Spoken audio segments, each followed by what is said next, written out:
Good afternoon, everybody, and thank you so much for joining us today to learn more about our data science and clinical research track here within the master's degree program in clinical and epidemiological research. Today, I'll begin. My name is Clair Dunne, and I am the program administrator for the Training and Clinical Research program. And I'll just begin with an overview and background of the current master's degree program and application process for the data science track. And then I'll hand it over to John Kornak, who's the program director for the data science program. And then we'll end with some questions that we're happy to answer questions at the very end.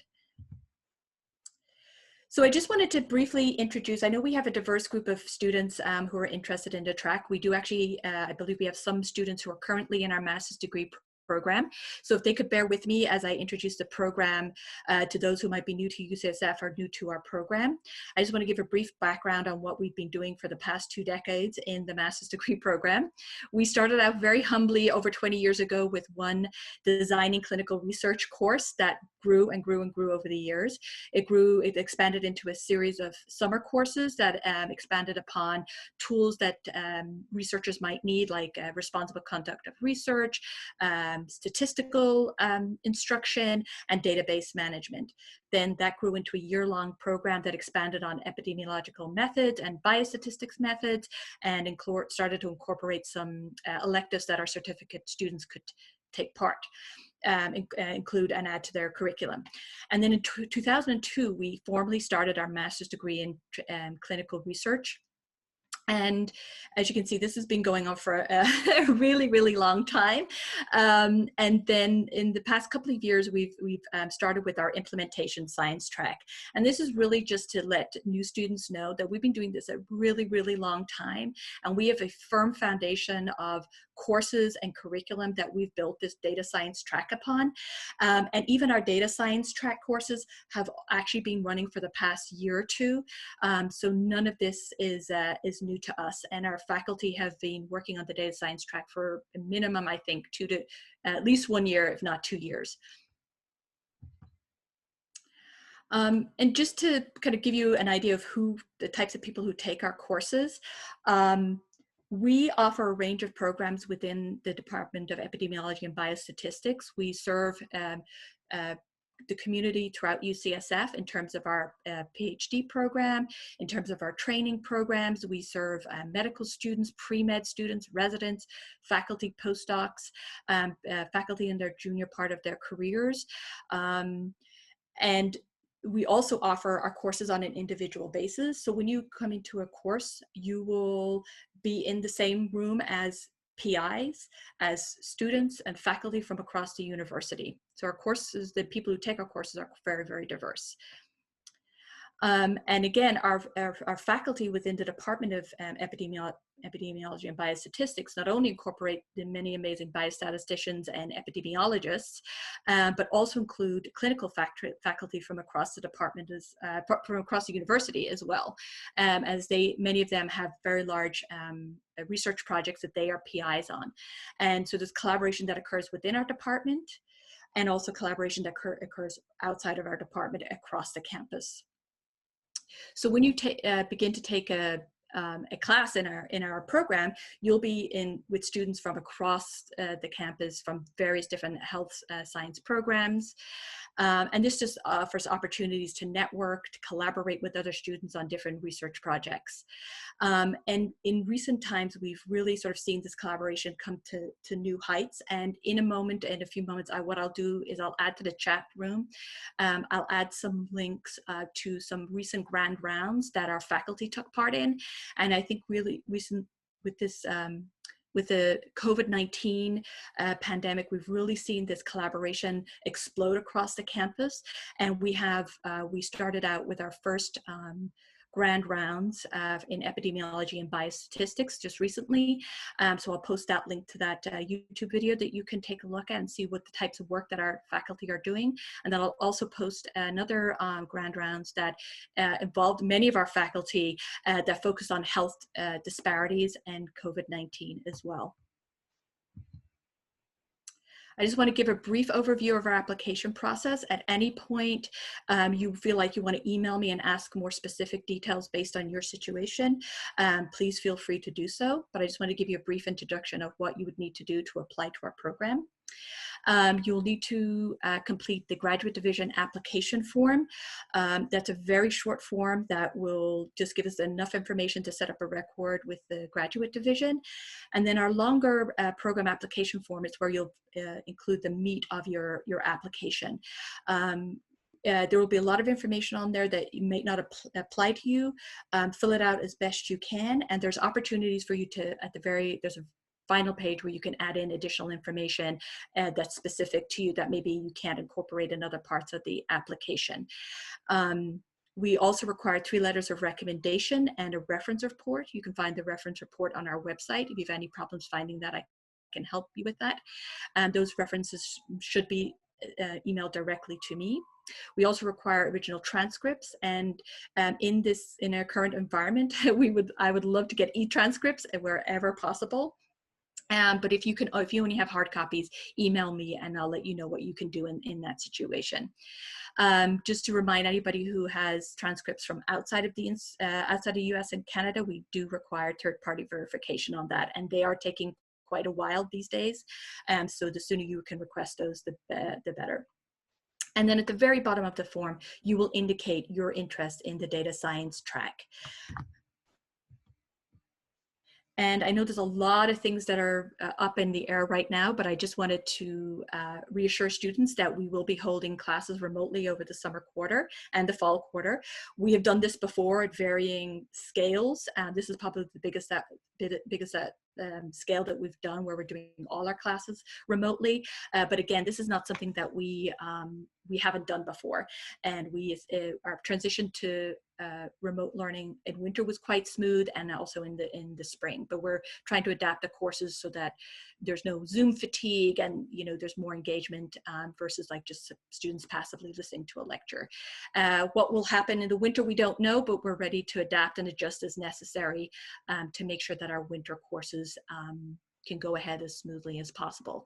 I'm happy to answer any questions at the very end, or you can always email me if you have a specific question related to your situation or case. At this point, I'm now going to hand it over to John Kornak, the program director, and he'll go into the specific details of the data science track. Okay, great. Just while my slides come up, thank you, Claire, for a great introduction to the program. Yeah, I'm John Kornak, and I head the data science program. So we have been thinking about generating this data science track for quite a few years now. And we've been putting courses in place over the last, I think we started doing, the first one was 3 or 4 years ago now. And so we pretty much already have a mature program in place. Next slide, please.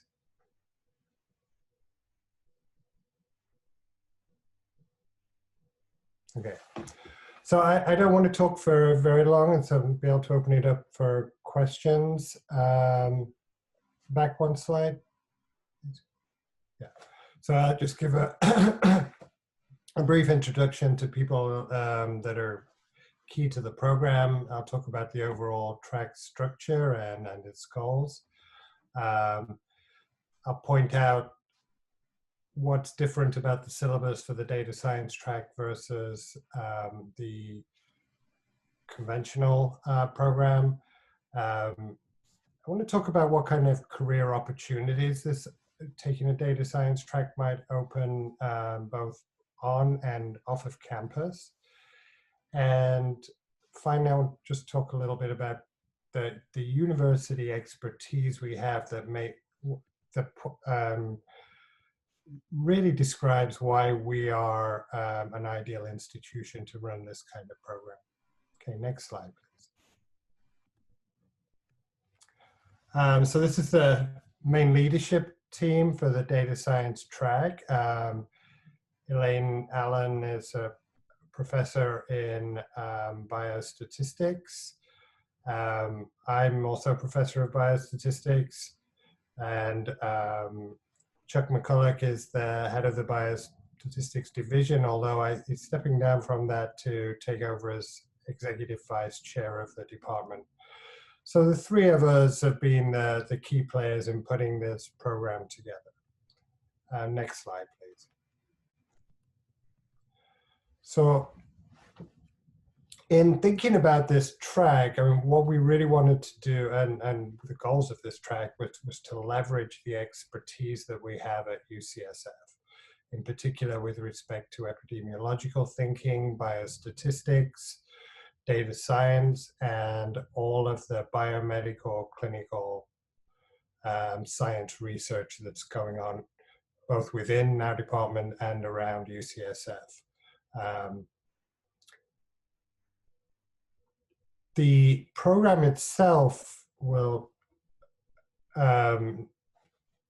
combine clinical applications with epidemiological thinking, biostatistical and data science skills, so that we can produce graduates from the program that are well equipped for the analysis of clinical data sets. We want health scientists that have strong data, statistical analysis, computer programming skills, and understanding, but with that understanding, it being an understanding of how the important issues in the health sciences when working with data science, as opposed to data science in business. I mean, we really need data scientists that understand specific issues that exist for clinical problems and how to solve those problems.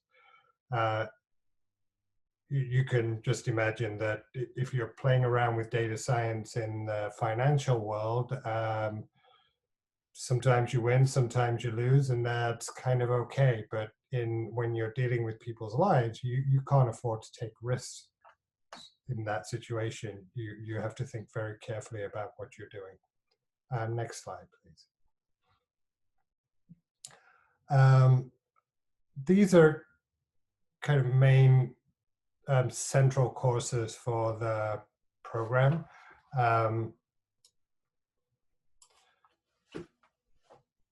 We have our introductory overview course for data science, that is the opportunity and challenges of complex biomedical data.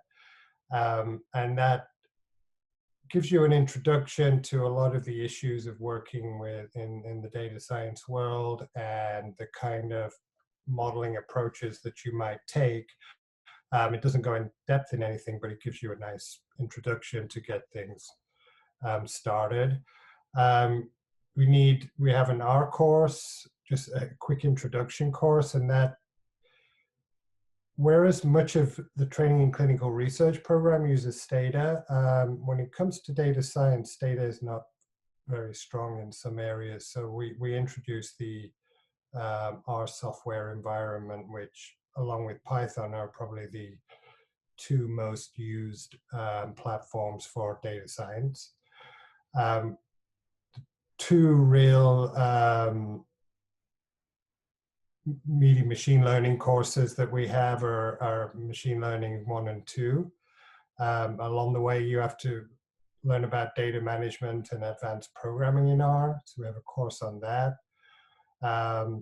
And we expect that students will take the core biostatistical and epidemiological methods courses that we have. So that's the sequence 1, 2, and 3 of biostat methods and epidemiological methods 1 and 2, along with clinical epi.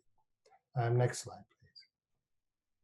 So I'm not going to go through this slide in detail. I just want to point out a few differences between what's required in the conventional program versus the data science track. So what you're seeing here is the first part of year 1, and the 3 columns are for the conventional program, the implementation sciences track, and finally the data science track on the right. And the 2 sets of 3 columns are for the master's degree program on the left and the certificate on the right. So Intro to Data Sciences, Biostat 202, is a required course in the data science track, but it's elective in the other tracks. There are some courses that, like the introduction to statistical computing and, sorry, did we skip forward a slide? If we can just go back. Backwards, please. And one more. Yeah, so some students may already have some R background, so we don't expect them that they have to take the introduction to R, but if you don't have that R background, you would be expected to. In the data science track, the clinical trials course becomes elective, whereas it's required in the other two tracks. Next slide, please. Then later on in the year, the advanced R data management course is required for the data science track, but not for the other tracks. And as I said earlier, the machine learning courses are central to this. They're not required in the other training and clinical research tracks, but they are required in the data science one. Next slide. So year 2, there's no certificate program component, but for the master's program, you are required to take machine learning 2 to be in the data science track, but you can opt out of Biostat 210, which is Biostat Methods for Clinical Research. And so that kind of points out the differences between the data science track and the other tracks. Next slide, please. So I want to talk a little bit about careers. Overall data science, big data, precision medicine, these are terms that, buzzwords that you've seen flying around, and the field is growing and evolving like really fast, both on campus and in industry. In many different fields, we have electronic health records, all the different kind of omics, genomics, proteomics.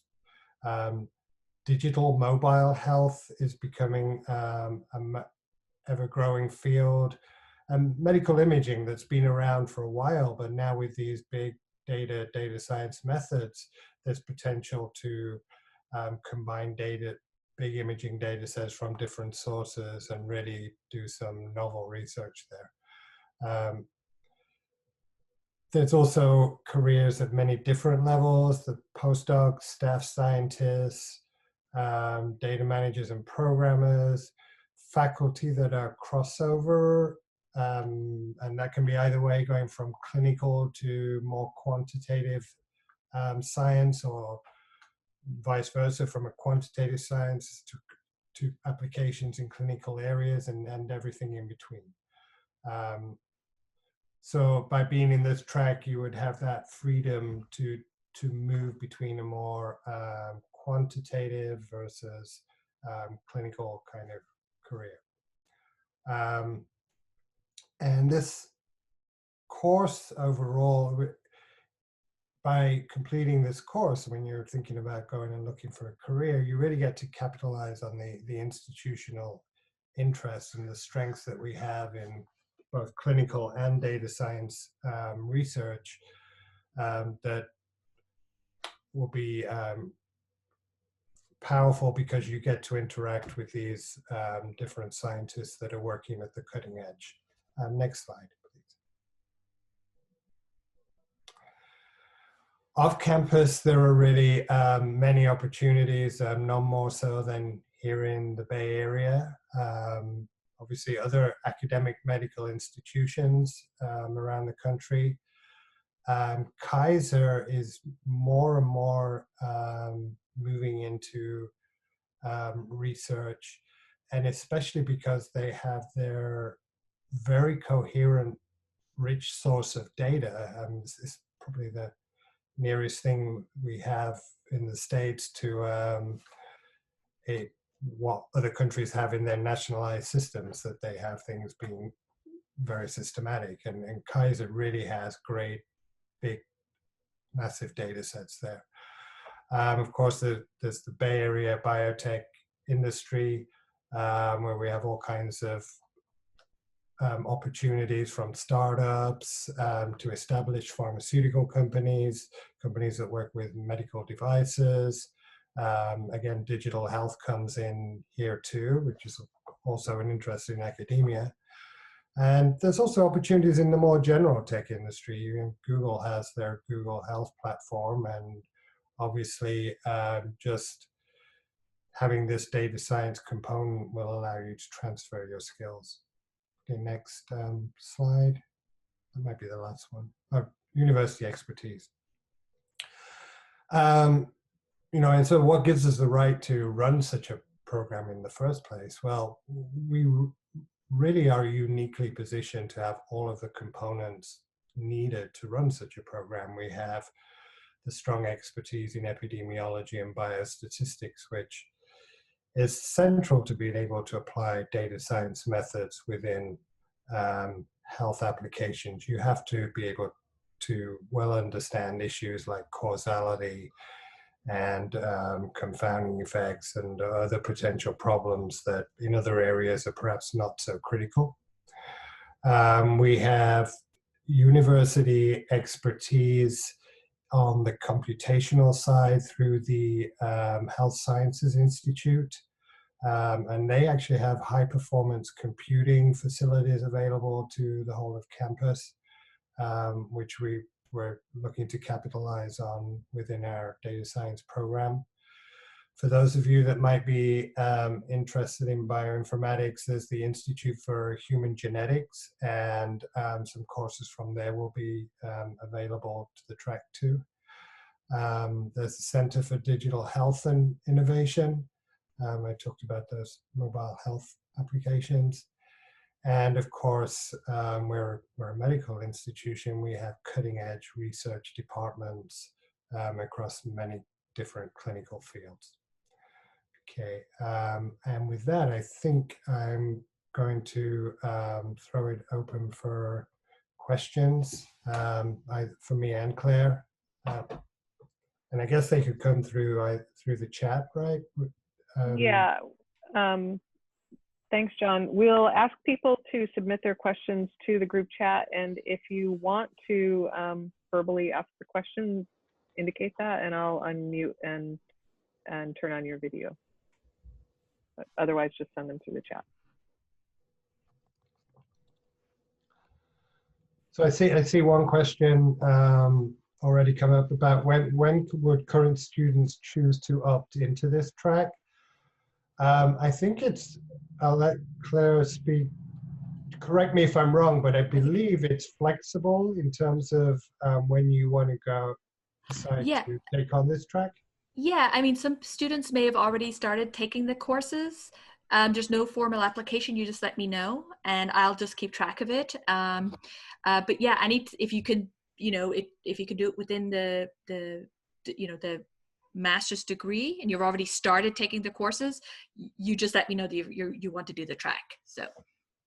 And I think there's also the option to do the reverse, right? If you decide, it just helps us to know the current thinking of each student, which track they think they're going to be in. But as long as you're fulfilling the requirements, you can switch at any time.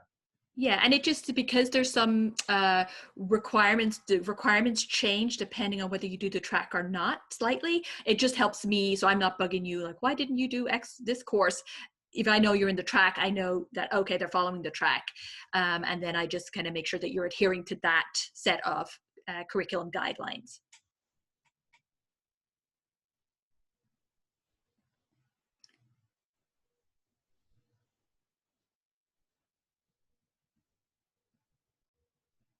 The next question is, when is the deadline again? That one, Claire, what was? Is that if you're interested in doing applying to the master's degree with the track, is this for new students? Then the deadline has been moved to May 31st, or in around then. I think May 31st ended up being on a Sunday, but we'll accept applications up until then. Okay, we also have a question that says, I have taken ATCR year-long required courses as well as Intro to Big Data and I'm currently taking machine learning in R. It would be great to be able to add the master's if I am able to complete the couple remaining courses. Will there be an option for past students to add the master's for this track? Jessica, why don't you reach out to me individually, and I can work with you on that. And then John, can you speak to how this particular track would help if someone is interested in exploring disparities in their career? Yeah, I could speak a little bit. I mean, I'm not an expert in health disparities, but again, it would be, I would picture it as being useful for somebody that wanted to work in health disparities, coming at it from a more quantitative analysis point of view. A lot of, I think when you're exploring disparities, I believe a lot of the data sets you would be looking at is large observational data sets. And in that case, you need to tease apart, to pull out genuine effects of health disparities that have properly accounted for things like confounding, and to be careful about what conclusions you might be making from that data, especially if you're trying to draw causal conclusions. So how this course would help is that you would be able to take the machine learning techniques that you learn over the 1 or 2 years and apply those to such large observational data sets. But at the same time, because this program is very careful about making sure that you understand issues involved in health data science applications, you would be able to avoid those pitfalls that exist in just blindly applying machine learning methods to large data sets. So I think in terms of actually finding positions, I believe data science is, I believe, currently one of the most employable skills to have, especially in the Bay Area, that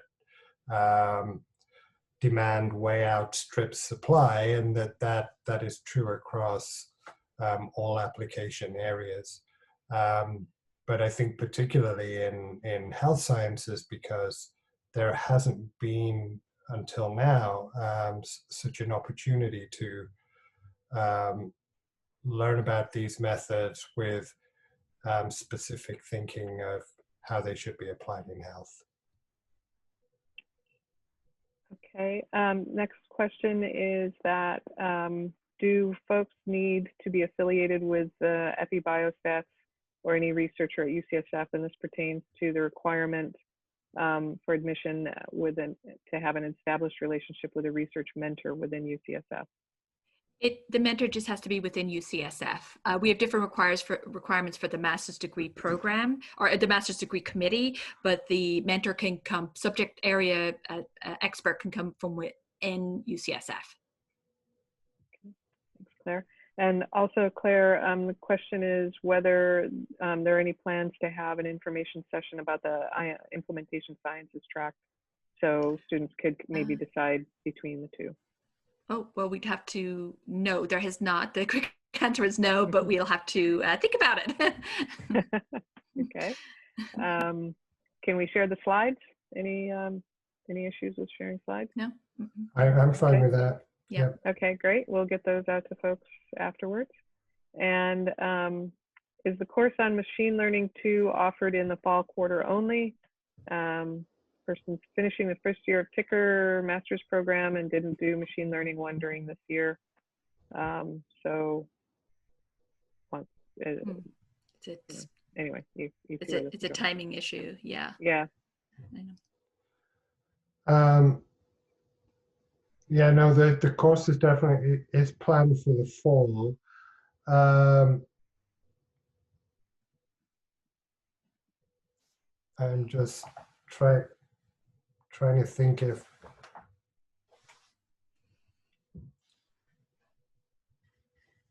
Yeah, it will build on some things from machine learning one, but it could, you know, depending on your level of confidence,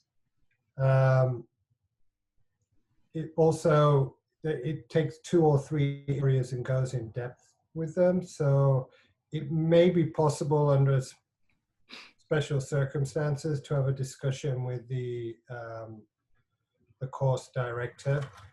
And I mean, you reach out to me, send me an email, and I can connect you if you want to think about the possibility of taking machine learning 2, even though you haven't already taken machine learning 1. It's not that dependent on machine learning 1, I believe, what's going into the curriculum. The next question is, does selecting the track increase the coursework and duration of the master's degree from 7 semesters? It increases the number of units, correct, but not the time. We have it scheduled so that you should be able to complete it in 7 quarters. I thought that no, the required units are still the same, no? Is it? Or, Okay. but it may be that there are there may be a little bit less elective room. I haven't done the math and gone through. Yeah, and I think it also depends on if you've taken some courses, you know, if you can opt out of certain courses based on your background. But in the length of it, yeah. Everything is manageable within the 7 quarters. Great.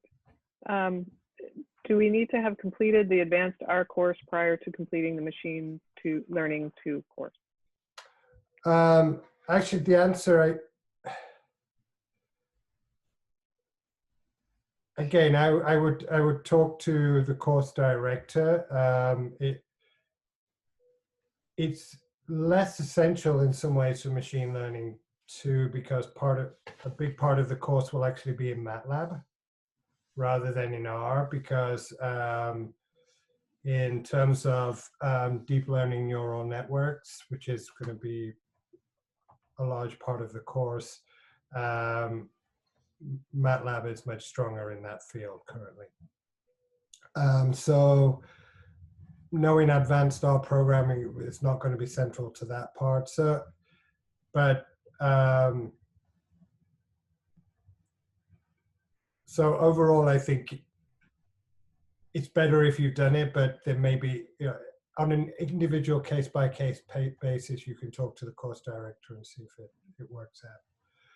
The next question, can we opt out of the advanced R data wrangling course?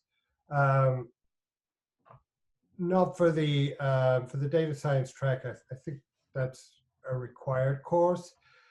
Now, there's always potentials for exceptions. If you can clearly demonstrate that you know all this material and there would be absolutely no benefit in you taking this course, then I could discuss that with you in person and we could make an individual based decision. But in general, the answer is that's required.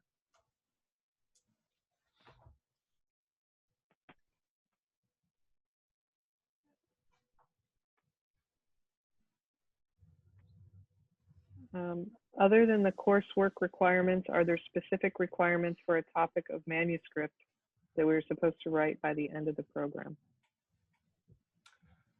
I mean, I think you would expect that whatever, the short answer is pretty much no, but at the same time, whatever your project would be, we would expect there to be a quantitative component to it. So, and we would want it to be testing some of your data science skills that you've built along the way.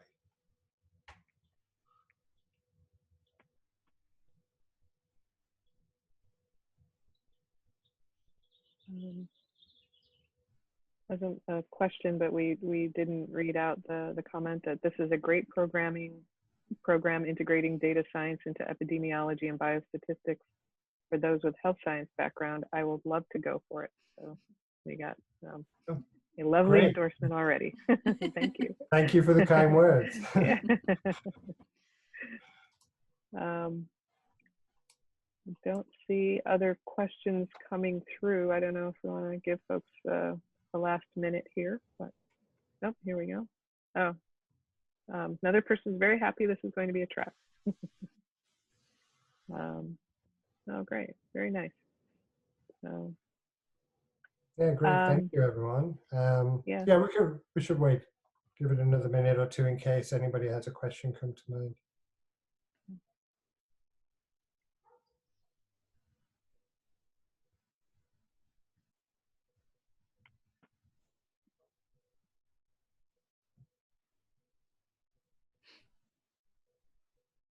Oh, I think one thing we could make, we are planning sort of based on this and going forward to try to build a frequently asked questions page. So we will be trying to incorporate the questions that were asked here, but if anybody thinks of new questions, please feel free to email myself or Anne Claire, and we'll try to incorporate those. Oh, we have another question. How sure do you have to be at the beginning that you want to do the CS track? What if you are thinking about the IS track as well? You don't have to be sure about doing the data science track or the implementation science track. If you have something you're leaning towards, then it's like for logistic reasons, it's good to let us know.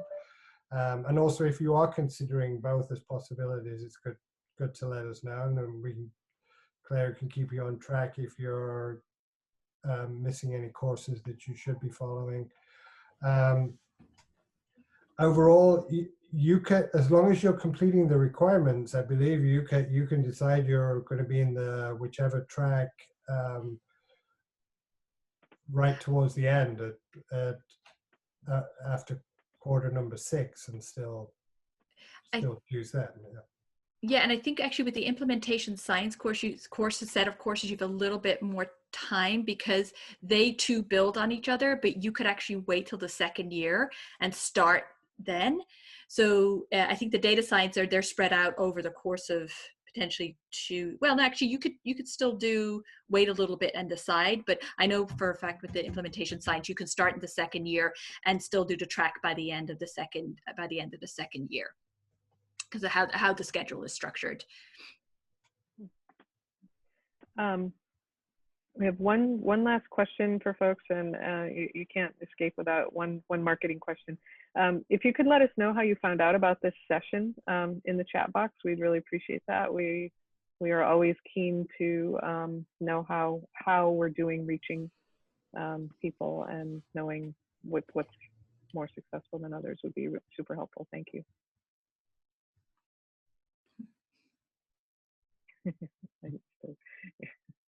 Okay, thanks everyone. Oh, great. Super, very helpful. Thank you very much. Really on the call. Yeah. And thanks for running it, Lisa. Yeah, Thank you.